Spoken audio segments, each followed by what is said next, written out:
Hello दोस्तों, स्वागत है आपका सोनू कुमार क्लासेज में।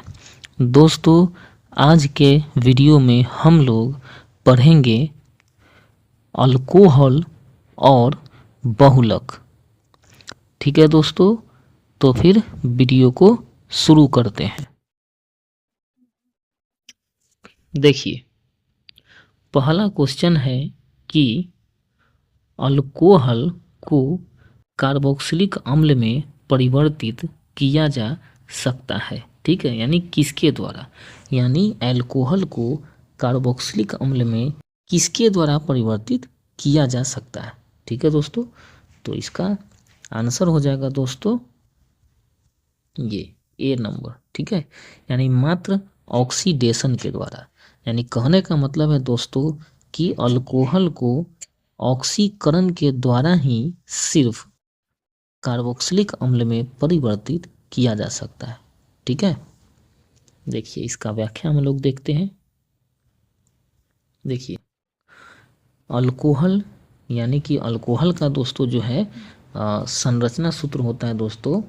देखिए RCH2 और O। ठीक है, ये जो है अल्कोहल का जो है संरचना सूत्र होता है। ठीक है दोस्तों, R मतलब यहाँ पर ये अल्काइल है। ठीक है, अल्काइल मतलब होता है क्या, मिथाइल, इथाइल, प्रोपाइल, ये सब हो सकता है। ठीक है, तो ये हो गया।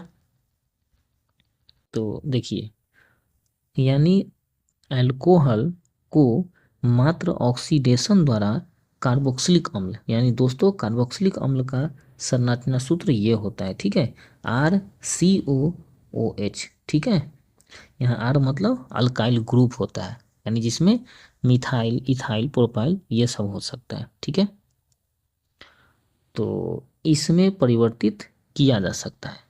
ऑक्सीडेशन एक रासायनिक अभिक्रिया है।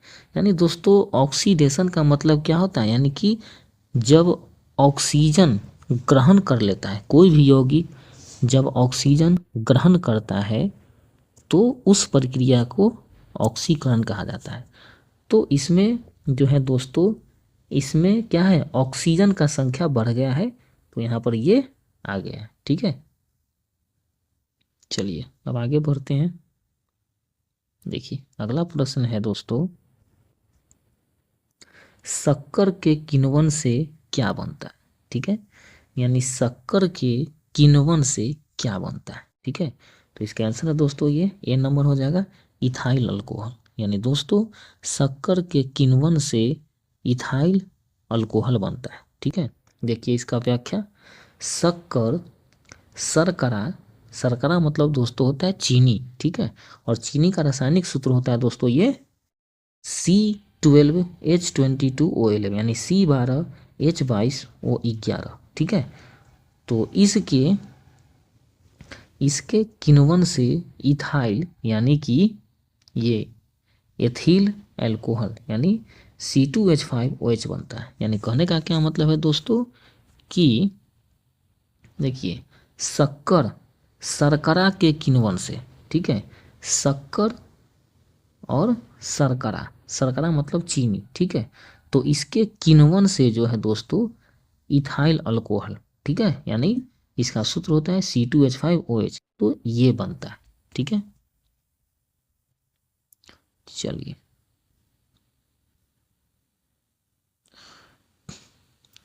अब दोस्तों ये बहुलक से हम लोग क्वेश्चन देख लेते हैं। देखिए प्रश्न है, प्राकृतिक रबर किसका बहुलक है। ठीक है, यानी प्राकृतिक रबर जो है वो किसका बहुलक है। ठीक है, तो इसका आंसर है दोस्तों ये ए नंबर हो जाएगा, आइसोप्रीन। यानी प्राकृतिक रबर आइसोप्रीन का बहुलक है। ठीक है, इसका व्याख्या हम लोग देखते हैं।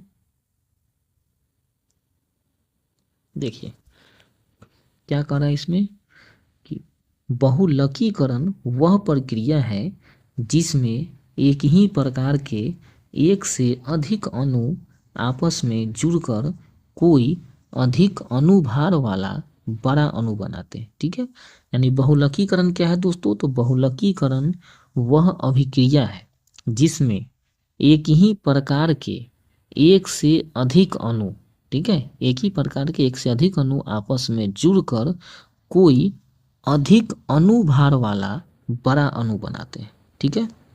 आगे देखिए, बहुलकीकरण में भाग लेने वाले अणुओं को एकलक एवं उत्पाद को बहुलक कहा जाता है, ठीक है दोस्तों। देखिए, बहुलकीकरण में भाग लेने वाले जो भी अणु होता है तो उसको एकलक कहा जाता है, ठीक है, उसको एकलक कहा जाता है। और जो प्रोडक्ट बनता है उसको पॉलीमर यानी कि बहुलक कहा जाता है, ठीक है। चलिए आगे देखिए, आइसोप्रीन का बहुलक प्राकृतिक रबर है, ठीक है। आइसोप्रीन का बहुलक प्राकृतिक रबर है। आइसोप्रीन एक कार्बनिक पदार्थ है जिसका सूत्र दोस्तों ये होता है CH2, ठीक है, CH2 CH3 CH2, है ना दोस्तों। ये जो है किसका सूत्र है दोस्तों, तो आइसोप्रीन का सूत्र, यानी आइसोप्रीन का सूत्र आप लोग याद रखिएगा क्या है, तो ये CH2, ठीक है, CH3, इधर CH2, ये जो है आपका ये आइसोप्रीन का सूत्र है दोस्तों। ये क्या है, तो एक कार्बनिक पदार्थ है क्योंकि इसमें कार्बन का मात्रा है। चलिए आगे देखते हैं हम लोग दोस्तों।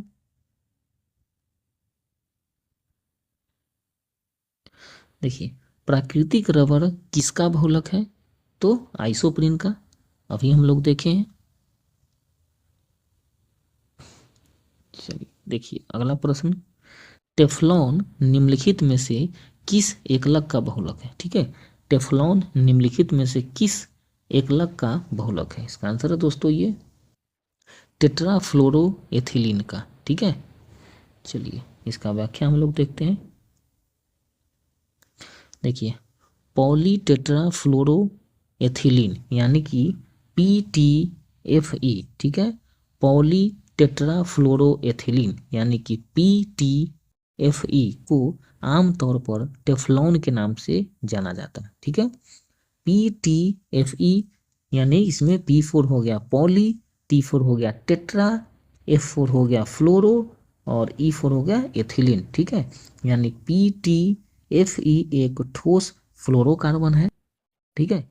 इसका घनत्व 2.2 ग्राम प्रति सेंटीमीटर क्यूब होता है, ठीक है। एवं इसका गलनांक लगभग 327 डिग्री सेल्सियस होता है, ठीक है। यह विशेषतः बर्तनों पर न चिपकने वाली यानी कि नॉन स्टिक सतह के रूप में प्रयुक्त होता है, ठीक है दोस्तों। चलिए आगे देखते हैं हम लोग। देखिए, बैकेलाइट निम्नलिखित के संघनन से बनता है, यानी कहने का मतलब है कि बैकेलाइट किसके संघनन से बनता है, ठीक है। इसका आंसर है दोस्तों ये फिनॉल तथा फॉर्मल्डिहाइड, यानी कहने का मतलब है कि बैकेलाइट जो है फिनॉल और फॉर्मल्डिहाइड के संघनन से प्राप्त होता है, ठीक है। इसका व्याख्या हम लोग देखते हैं। देखिए, बैकेलाइट एक आरंभिक प्लास्टिक है दोस्तों। बैकेलाइट क्या है, तो एक आरंभिक प्लास्टिक है, ठीक है। इसका रासायनिक नाम पॉलीऑक्सी बेंजाइल मेथिलीन ग्लाइकॉल एनहाइड्राइड है दोस्तों। याद रखिएगा कि बेकेलाइट का रासायनिक नाम क्या है, तो दोस्तों उसका रासायनिक नाम याद रखिए। देखिए ये है उसका रासायनिक नाम दोस्तों, ठीक है, क्या है, पॉलीऑक्सी बेंजाइल मेथिलीन ग्लाइकॉल एनहाइड्राइड, ये है उसका रासायनिक नाम, ठीक है। देखिए, यह थर्मोसेटिंग फिनॉल फॉर्मल्डिहाइड रेजिन होता है जो फिनॉल और फॉर्मल्डिहाइड से संघनन प्रतिक्रिया यानी कंडेंसेशन रिएक्शंस के फलस्वरूप बनता है, ठीक है।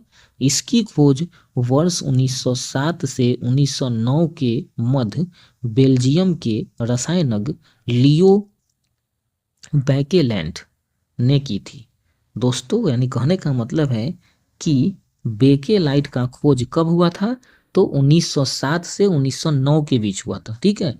कहाँ पे हुआ था, तो बेल्जियम में हुआ था। और किसने खोज किया था, तो बेल्जियम के रसायनज्ञ लियो बैकेलैंड, उन्होंने किया था। ठीक है, चलिए अब आगे हम लोग देखते हैं दोस्तों।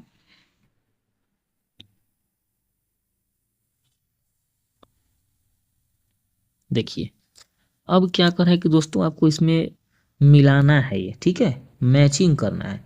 यानी ये पदार्थ हो, इसमें इसमें दोस्तों ये पदार्थ का नाम है, ठीक है, और इसमें उपयोग है। आपको मिलाना है कि कौन सा पदार्थ जो है उसका उपयोग क्या क्या है, ये आपको मिलाना है। ठीक है दोस्तों, तो देखिए,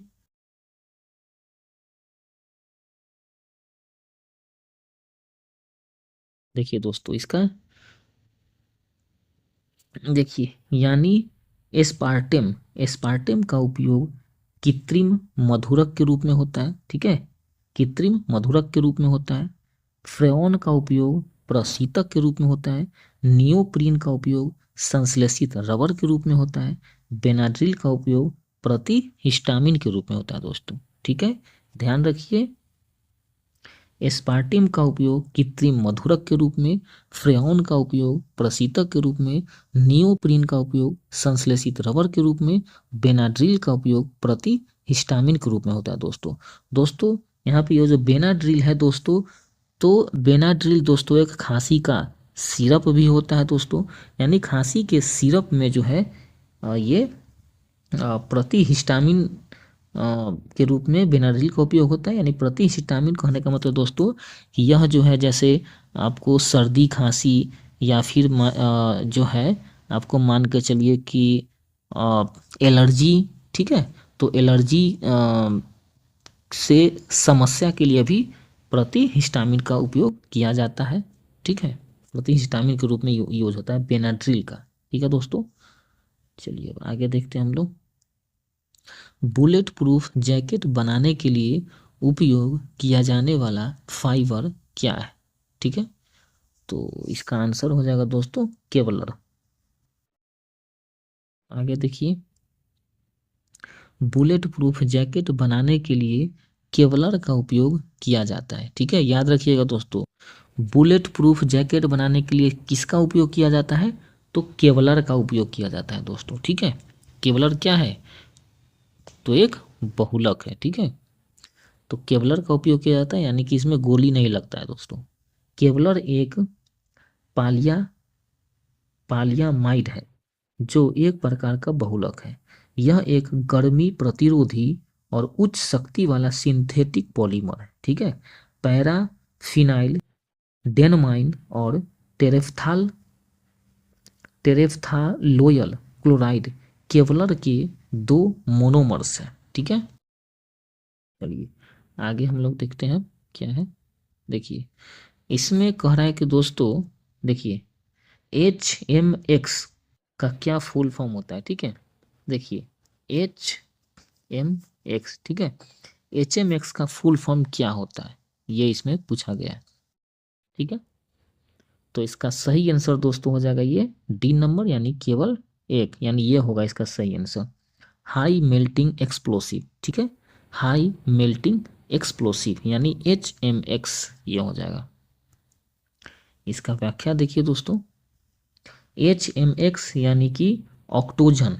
ठीक है, ऑक्टोजन हाई मेल्टिंग एक्सप्लोसिव का संक्षिप्त रूप है। ठीक है, इसे ऑक्टोजन और साइक्ला टेट्रा मेथिलीन टेट्रानी ट्रामाइन के नाम से भी जाना जाता है। यानी कि दोस्तों HMX को जो है और क्या नाम से जाना जाता है?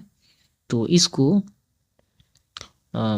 साइक्लोटेट्रा मेथिलीन टेट्रानिट्रामाइन के नाम से भी जाना जाता है। ठीक है, यह एक रंगहीन ठोस पदार्थ है जो जल में अल्प घुलनशील है, यानी कि कम घुलता है। ठीक है, इसका उपयोग विभिन्न प्रकार के विस्फोटकों रॉकेट ईंधन में किया जाता है। यानी इसका उपयोग जो है विस्फोटकों यानी बम उम बनाने में और रॉकेट के ईंधन के रूप में भी किया जाता है। किसका? तो HMX का। ठीक है दोस्तों,